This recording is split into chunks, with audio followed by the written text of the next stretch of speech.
কার জন্য ঘর সাজাইলাম, কার জন্য ওয়াল সাজাইলাম, কার জন্য রঙিল বানাইলাম, কার জন্য টাইসলা ঘর বানাইলাম। ও বাপ, টাইসলা ঘরের মধ্যে হয়তো বা তুমি 6 মাস থাকবা, 6 মাসের মধ্যে অসুস্থ হয়ে যায়, মা অসুস্থ হয়ে যায়, আব্বাই অসুস্থ হয়ে যায়।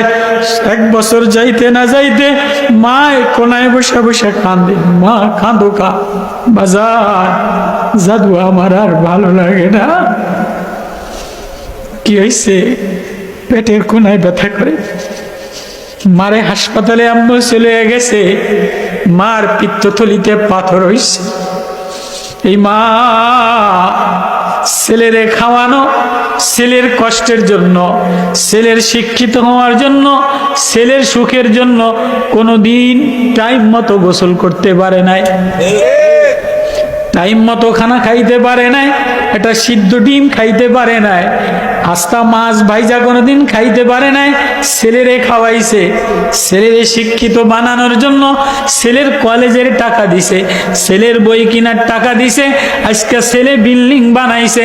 মা বলে আমার আর এই বিল্ডিং এ সয় না, এ দুনিয়া সুখেরও জায়গা না, শখেরও জায়গা না, থাকারও জায়গা না, এখানে সুখ সহ্য হয় না।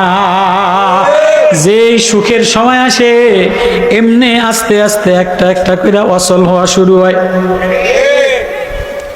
যে শান্তির সুখের সময় হয় এই আস্তে আস্তে গাড়ি একটা একটা করে নষ্ট হয়।